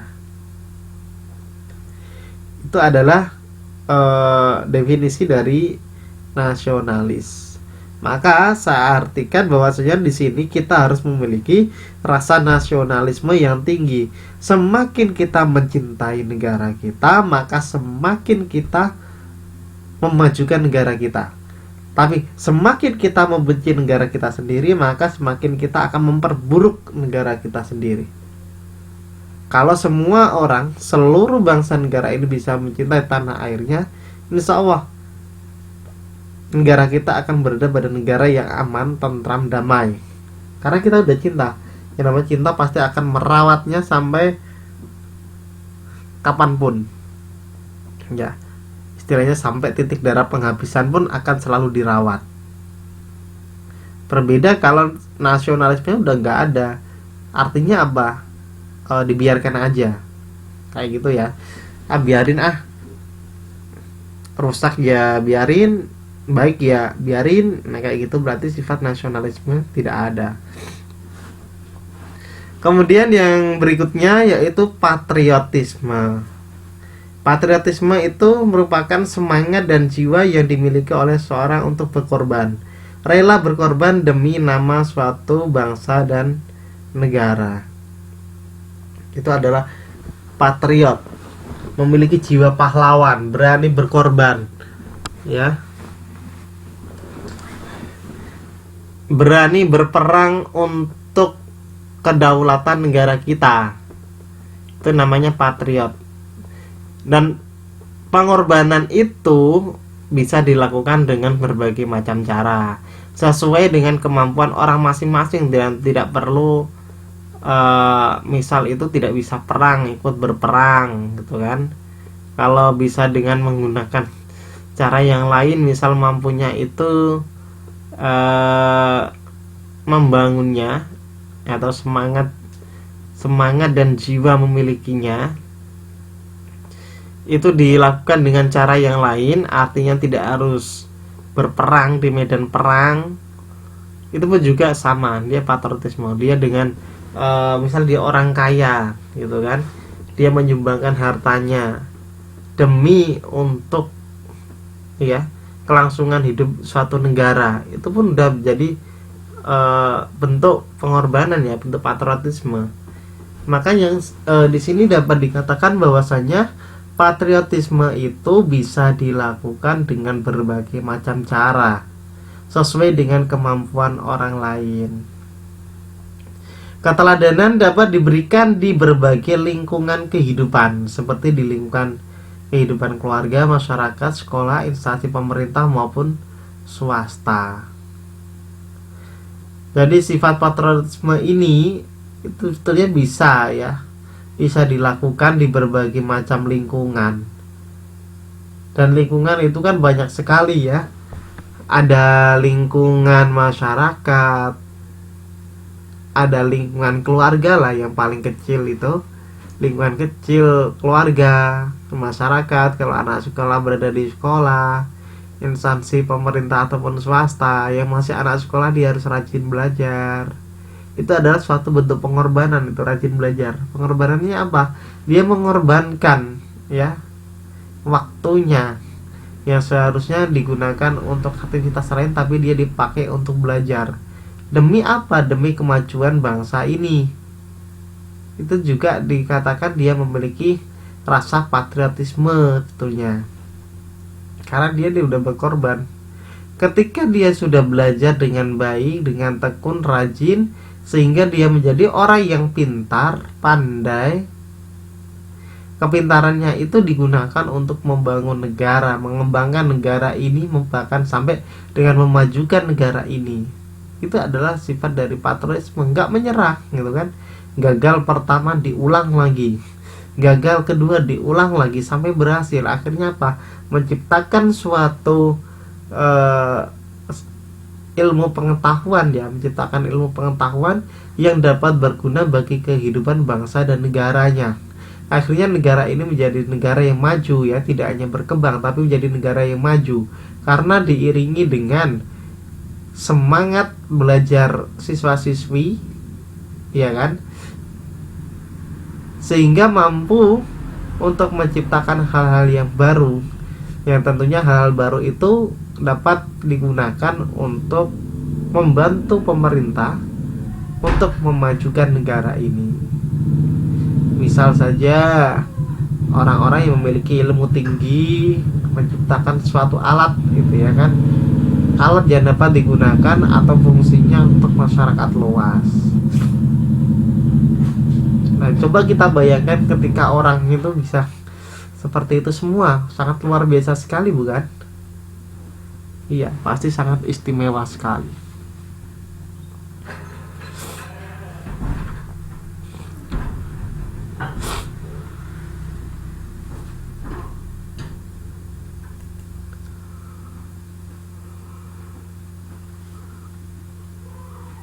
Nah, ini bisa dilihat sikap yang sesuai dengan nasionalisme dan patriotisme itu yang seperti apa. Kita lihat bersama-sama coba.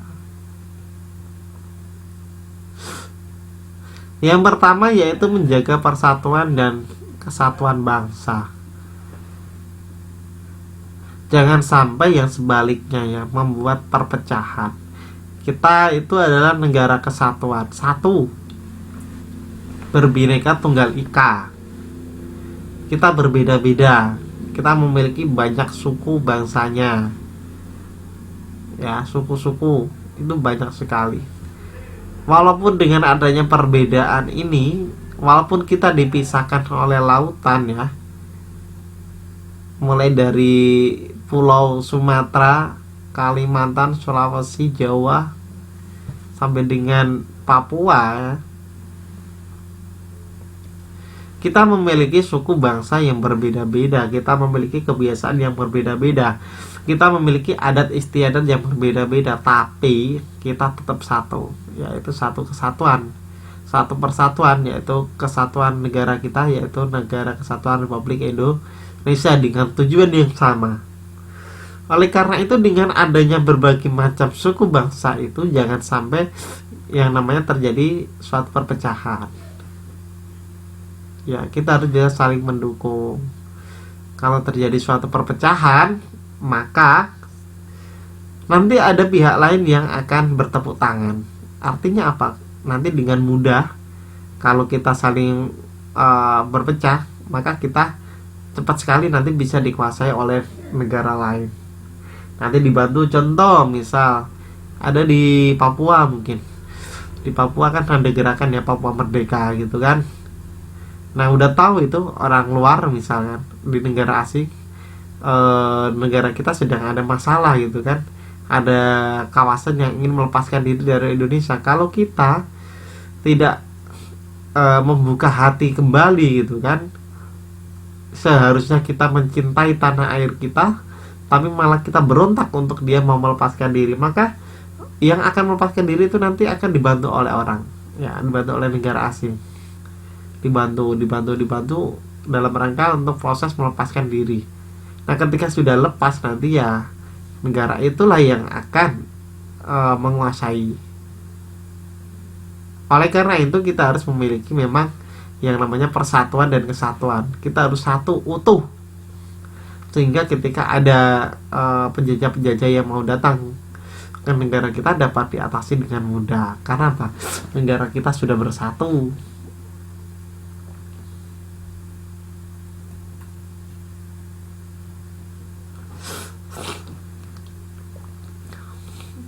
Kemudian setia memakai produk dalam negeri itu adalah bentuk kecintaan kita, cinta, ya. Jadi lebih mengutamakan produk dalam negeri daripada luar negeri. Kita harus percaya dulu dengan produk kita. Kalau kita tidak percaya dengan produk kita, bagaimana negara ini kita bisa maju? Ya, sama produknya sendiri aja nggak percaya. Gitu ya, lebih percaya dengan produknya orang asing. Gimana negara ini bisa maju gitu kan? Oleh karena itu memang perlu yang namanya menggunakan produk dalam negeri.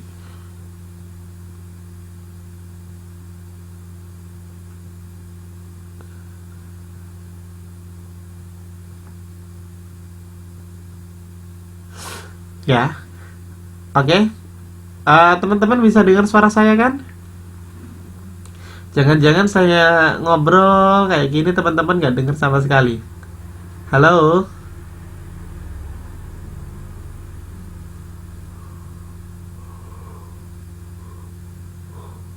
Halo, bisa dengar suara saya?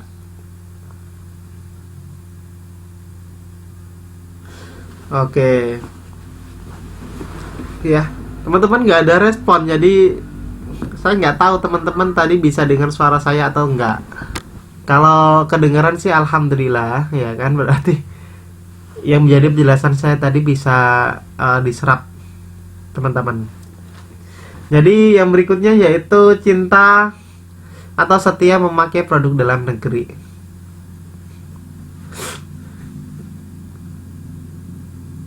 Oke ya, cinta atau setia memakai produk dalam negeri. Pertama, kita harus yakin dulu teman-teman ya. Kita harus yakin dulu dan percaya terhadap produk yang kita hasilkan sendiri. Kalau kita tidak percaya dengan produk yang kita hasilkan sendiri, bagaimana negara ini mau maju? Ya, bangsanya aja nggak percaya, kayak gitu kan? Kalau bangsanya sendiri aja nggak percaya, gimana pihak asing mau percaya? Betul tidak? Kayak gitu. Oleh karena itu kita harus cinta dulu kepada produk dalam negeri. Kita beli produk dalam negeri kita. Nah, dengan kita membeli produk dalam negeri kita, secara otomatis kita akan menyumbang ya untuk negara ini. Iya, harus yakin dan mantap. Kalau kita nggak yakin, Diri kita aja nggak yakin, apalagi orang asing kayak gitu kan. Bahasanya kan kayak gitu, logikanya kayak gitu. Orang bangsanya sendiri aja nggak mau pakai gitu kan, masa orang lain mau pakai kan gitu sih.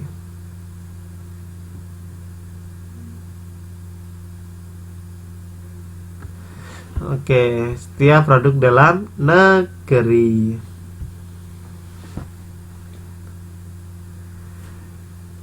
Yang berikutnya, rela berkorban ya demi bangsa dan negara. Contohnya kan gampang sekali ya.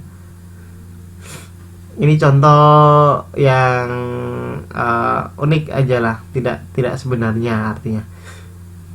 Rela berkorban demi bangsa dan negaranya. Kalau kita sudah cinta pada pasangan kita gitu kan, kita kan rela mau mengorbankan diri kita, rela melakukan apapun gitu kan, rela berkorban. Kalau misal aja ya ada pasangan laki-laki dan perempuan gitu kan, misal seorang laki-laki disuruh bawa tasnya ceweknya dibawain gitu kan, yang rela berkorban ya gitu kan. Belanja ya rela bawa belanjaannya kayak gitu. Kalau mobilnya mogok, misal bawa mobil ya rela dorongin mobilnya. Karena apa? Rela berkorban. Itu kecilnya ya. Sama, ketika bangsa kita itu cinta terhadap negara kita, ya. Iya. Sambil pilek gak apa-apa ya teman-teman. Kalau kita cinta dengan negara kita, maka sama hal yang kita lakukan kayak kita cinta pada pasangan kita itu kan. Jadi ya kita rela melakukan apapun, yang penting demi bangsa dan negara kita, walaupun nyawa jadi taruhannya. Kalau Pak Ahok mengatakan saya sudah siapkan nyawa saya untuk DKI Jakarta, nah kayak gitu. Gubernur mana sih yang rela mengorbankan nyawanya, yang sudah menyiapkan nyawanya untuk ibu kota kayak gitu.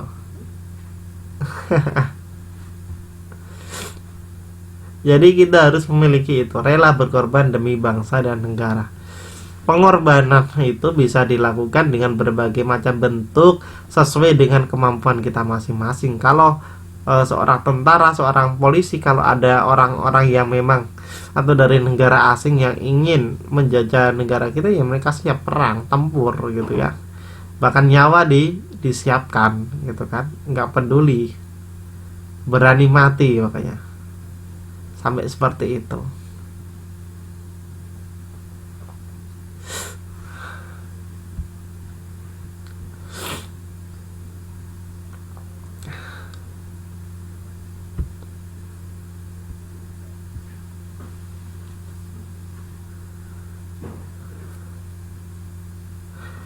Kemudian bangga sebagai bangsa dan bernegara Indonesia. Artinya kita sebagai warga Indonesia itu bangga dengan negara kita sendiri. Ya, jangan membanggakan negara lain. Apapun itu, apapun kejelekan dan kelemahan negara kita, kita harus bangsa. Saya ini loh warga Indonesia. Saya ini loh bangsa Indonesia. Saya bangga menjadi bangsa Indonesia. Nah kayak gitu ya, harus bisa bangga sebagai bangsa dan bernegara Indonesia. Jangan sebaliknya, ya bangga dengan negara yang asing kayak gitu. Kalau bangga dengan negara yang asing, maka nasionalisme dan patriotismenya nggak ada gitu ya. Oke ya, bangga jadi orang Indo. Rasanya manis-manis gimana ya? Nano-nano ya, Mbak? Oke ya. Kemudian mendahulukan kepentingan negara dan bangsa di atas kepentingan pribadi. Jadi kita harus mengutamakan ketika itu diperuntukkan untuk orang banyak, khususnya untuk negara. Maka kita harus dahulukan di atas kepentingan pribadi atau kepentingan keluarga sendiri ya. Maka teman-teman bisa lihat ketika seorang tentara, seorang ABRI itu sedang bertugas, walaupun ada orang tuanya yang tidak ada atau meninggal, itu pun dia tetap melaksanakan tugasnya. apalagi dalam keadaan genting. Nah, mereka tetap melaksanakan tugas karena itu tadi, dia memiliki rasa bangga terhadap negara ini dan dia mementingkan kepentingan kenegaraan dibandingkan dengan kepentingan pribadinya. Itu sampai seperti itu. Luar biasa sekali ya kan. Dan seperti teman-teman ini juga harus memiliki sikap yang ada di sini ini. Jangan sampai ini ya. Jangan sampai nanti kelewat. Oke, sampai kelewat.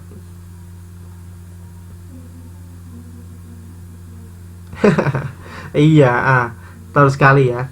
Lihat tiap hari kalau senapannya itu digosok kayak gitu kan, digosok-gosok, bahkan lupa nanti ya istrinya nggak digosok-gosok.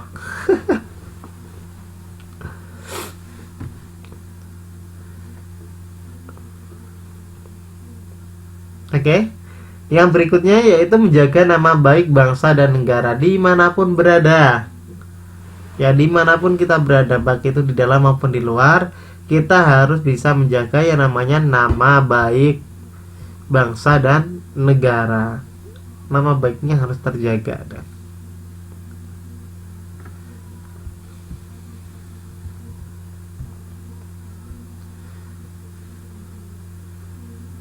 Yang berikutnya yaitu berprestasi dalam berbagai bidang untuk mengharumkan nama bangsa dan negara. Berprestasi, contohnya teman-teman nih ada di sini ini, setidaknya harus bisa berprestasi.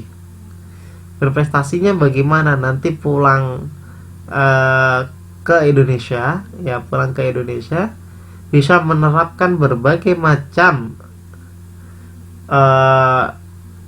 ilmu yang telah didapatkan dari Taiwan. Tentu banyak sekali itu kan ilmu yang sudah diserap di negara Taiwan.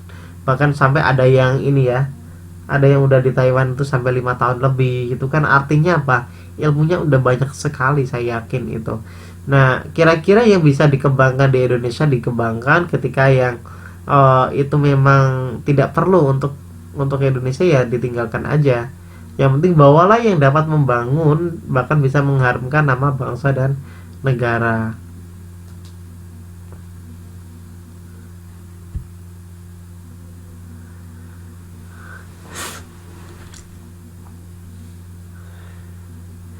Kemudian setia kepada bangsa dan negara, terutama dalam menghadapi masuknya dampak negatif globalisasi ke Indonesia. Sekarang ini kan udah memasuki era globalisasi, jadi batasan antar negara ini sudah mulai tidak begitu terlihat dengan jelas ya. Contohnya teman-teman di Taiwan seperti ini, saya di rumah, kita bisa berinteraksi, kita bisa bertatap muka, bahkan kita bisa berkomunikasi dengan mudah, seakan-akan kita pada ruang yang sama. Itu adalah bentuk dari dampak dari globalisasi ya. Globalisasi. Ada yang tanyakan dulu?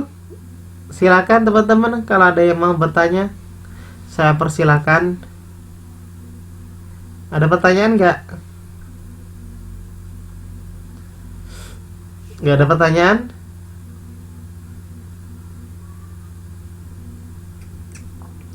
Halo? Nggak ada yang tanya?